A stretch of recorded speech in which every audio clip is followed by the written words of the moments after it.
اس کے بعد اگلا سوال ہمارے پاس موجود ہے، اور بعد السلام یہ پوچھا گیا ہے کہ آغا صاحب اگر کوئی میاں بیوی ہوں اور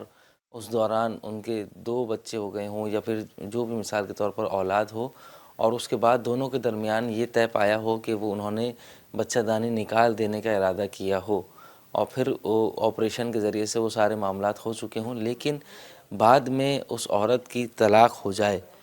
تو اس عورت کی طلاق جب ہو جائے گی تو جس نے بچہ دانی نکلوائی ہے، اس عورت کی طلاق ہونے کے بعد وہ عدت گزارے گی یا نہیں گزارے گی، اور کس طریقے سے وہ عدت کو پورا کرے گی؟ عدت گزارے گی جی، عدت گزارے گی۔ عدت اگرچہ عدت گزارنے کا جو فلسفہ ہے وہ یہ ہے کہ تاکہ جو ہے نا وہ نسل جو ہے نا مشتبہ نہ ہو، نسل مشکوک نہ ہو۔ اگر طلاق کے فوراً بعد کسی اور سے شادی کرتی ہے اور اس کے ہاں اولاد پیدا ہوتی ہے، تو یہ نہیں پتہ چل سکے گا کہ یہ پہلے شوہر کی اولاد ہے یا دوسرے شوہر کی۔ حکمت جو ہے یا آپ کہیں فلسفہ اگرچہ یہی ہے، لیکن جہاں اس طرح کا جو ہے نا وہ شک کا خطرہ نہ بھی ہو۔ مثال کے طور پر ایک آدمی شادی کے 1-2 مہینے کے بعد جو ہے نا وہ ملک سے باہر چلا گیا ہے، یو کے چلا گیا ہے، یو ایس اے چلا گیا ہے، اور 10 سال کے بعد وہاں سے شرعی طلاق جو ہے نا وہ بھیجتا ہے۔ 2 عادلوں کے سامنے ایک عالم دین کو وہ وکیل بناتا ہے، اس کے صیغہ طلاق جاری کر دیا جاتا ہے۔ 10 سال سے اس کا میاں جو ہے وہ باہر ہے۔ اگر خاتون یہاں ہے اور اس کی عمر جو ہے وہ 50 سال یا 60 سال سے زیادہ ہے، تو وہ عدت کے دن ضرور گزارے گی۔ اگرچہ ابھی اگر وہ فوراً کسی سے شادی کرتی ہے تو اس بات کا امکان تو بالکل نہیں ہے کہ وہ سابق شوہر کی اولاد ہو۔ اسی طرح جس خاتون کی بچہ دانی نکال دی گئی ہو اور اس کے بعد اس کو طلاق دیں، یہ بھی بالکل اسی طرح عدت گزارے گی جس طرح جو ہے نا بچہ دانی نکلوانے سے پہلے طلاق کی صورت میں عدت کے دن گزارتی تھی۔ یا مثلا 10 سال سے غائب شوہر اگر بیوی کو طلاق دیتا ہے، وہ بھی جو ہے نا وہ عدت کے دن گزارتی ہے جی۔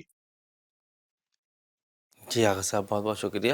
اس کے بعد اگلا سوال ہمارے پاس موجود ہے، اور بعد السلام یہ پوچھا گیا ہے کہ آغا صاحب اگر ہمارے کسی مرحوم کے ذمے کوئی قرض ہو، اور جو قرض ہمارے مرحوم نے لیا ہے، وہ قرض لینے کے بعد یقیناً ہمیں معلوم نہیں ہے کہ کس سے قرضہ لیا تھا، یا جس سے انہوں نے قرضہ لیا تھا وہ اس دنیا میں بھی ہے یا نہیں، لیکن اب صورتحال یہ ہے کہ اب خواب میں دیکھا جا رہا ہے کہ وہ مرحوم آ کر ہمیں یہ بتا رہے ہیں کہ میرے ذمے جو قرض ہے اسے ادا کیا جائے۔ اب ہمیں نہیں معلوم کہ وہ قرض کس نے دیا تھا اور کس کے ذریعے سے وہ قرض لیا گیا تھا، تو اس قرض کو ادا کرنے کے لیے کیا اقدام کیا جائے کہ مرحوم کی روح کو قرار آ جائے؟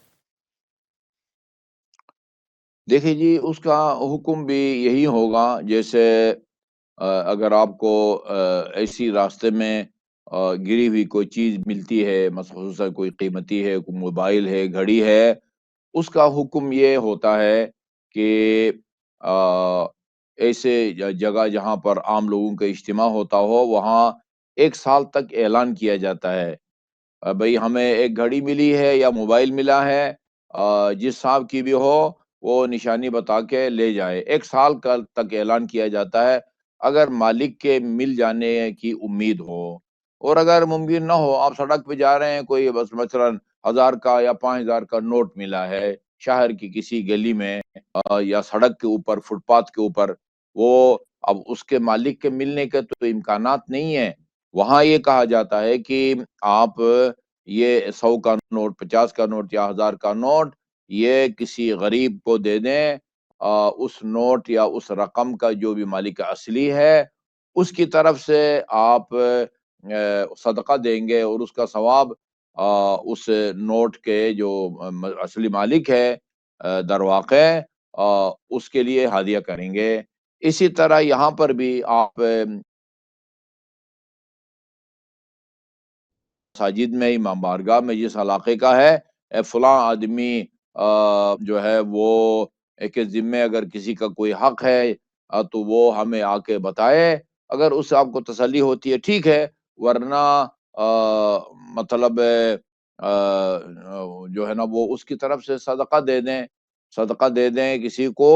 اور اس کی نیت یہ کریں کہ اس کا جو ثواب ہے وہ اللہ تعالی جو قرض خواہ ہے جس سے بھی مرحوم نے قرض لیا تھا اس تک جو ہے نا وہ پہنچائے ہے۔